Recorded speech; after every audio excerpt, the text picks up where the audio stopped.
Guys, ഇതാണ് നമ്മുടെ തമിഴ്നാട്ടിൽ കാലുകുത്തിയിട്ടുള്ള ഫസ്റ്റ് വ്ളോഗ്. പിന്നെ ഈ കാണുന്നതാണ് നമുക്ക് പാർക്കാനുള്ള പാർപ്പിടവും അതേപോലെ നമ്മളുടെ പേടകവും. രാവിലെ പിന്നെ നമുക്ക് പ്രത്യേകിച്ച് അലാമൊന്നും വെച്ച് എണ്ണിക്കേണ്ടതായിട്ട് വന്നില്ലായിരുന്നു. കാരണം എന്തെന്നാൽ അപ്പുറത്തെ അമ്പലത്തിൽ ഉത്സവമായത് കാരണം ചെവുതല പൊട്ടുന്ന രീതിയിലുള്ള പാട്ട് അവർ തന്നെ വെച്ചിട്ടുണ്ടായിരുന്നു. രാവിലെ ഇപ്പോൾ എണ്ണിച്ച് ഉള്ള വെള്ളത്തിലൊക്കെ കുളിക്കുകയും പല്ലിയൊക്കെ കഴിഞ്ഞിട്ട് നമ്മളിങ്ങനെ നാട് ചുറ്റാൻ വേണ്ടി ഇറങ്ങിയേക്കുവാണ്. കാണുമ്പോൾ ഒരു വരണ്ടുണങ്ങിയ പ്രദേശമാണെങ്കിലും എൻ്റെ പൊന്നോ ഒടുക്കത്തെ സീനറിയാണ് കേട്ടോ. ഈ തമിഴ്നാട്ടിലെ കാലാവസ്ഥ പറയുകയാണെങ്കിൽ രാവിലെ ഭയങ്കര തണുത്ത കാറ്റും അങ്ങനത്തെ നല്ല ക്ലൈമറ്റ് ആണെങ്കിൽ പിന്നെ അങ്ങോട്ട് കരിയുമ്പോൾ തോറും നമ്മളുടെ തൊണ്ട വരെ ഉണങ്ങുന്ന രീതിയിലുള്ള ചൂടായിരിക്കും. അമ്പലങ്ങളുടെ കാര്യങ്ങൾ തൊട്ട് നോക്കുവാണെങ്കിൽ പല കാര്യങ്ങളും ഭയങ്കര ഡിഫറെൻ്റ് ആണ് നമ്മളിൽ നിന്ന്. കണ്ടില്ലേ ശിവനൊക്കെ അന്തം വിട്ട് കുന്തം വിരിഞ്ഞതുപോലെ ഇരിക്കുന്നത്. നമ്മളപ്പോൾ വന്നിട്ടുണ്ടായിരുന്ന പച്ചയായ ജീവിതങ്ങൾ ജീവിച്ചു തീർക്കുന്ന കുറച്ച് മനുഷ്യരുടെ ഇടയിലായത് കാരണം തന്നെ ഇങ്ങനത്തെ കുറേ അധികം കാഴ്ചകൾ നമ്മളുടെ കണ്ണിനെ കുളിർമ വരുത്തുന്നതായിരുന്നു. അപ്പം അടുത്ത 12 ദിവസം ഞാൻ ജീവിച്ചു തീർക്കേണ്ടത് ഈ 2 സ്ത്രീകളുടെ കൂടെയാണ്. രാവിലെ തന്നെ നമ്മൾ അടുത്തുള്ള ചായക്കടയിൽ പോയി ചായയൊക്കെ കുടിച്ചിട്ട് നമ്മൾ സൈറ്റിലോട്ട് തന്നെ നമ്മുടെ പേടകത്തിൽ പോകുകയാണ്. ഇവിടുത്തെ ചായക്കടകളിലൊന്നും സ്ത്രീകൾ പോയി ചായ കുടിക്കാറില്ല. നമ്മൾ ഭയങ്കര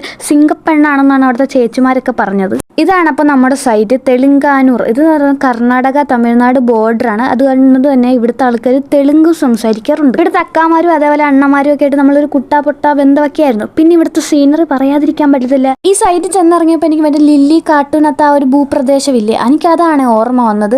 തമിഴ്നാട്ടിൽ ഇങ്ങനത്തെ സുന്ദരമായ സ്ഥലങ്ങളൊക്കെ ഉണ്ടോ? അപ്പോൾ അടുത്ത ദിവസങ്ങളിലെ വിശേഷങ്ങളൊക്കെ ഞാൻ അടുത്ത വീഡിയോയിൽ ചെയ്യുന്നതാണ്. എന്നാലും എല്ലാവരും സബ്സ്ക്രൈബ് ചെയ്ത് കൂടിക്കും. അപ്പം ഇന്നത്തെ വീഡിയോത്തിലുള്ളൂ. Bye bye.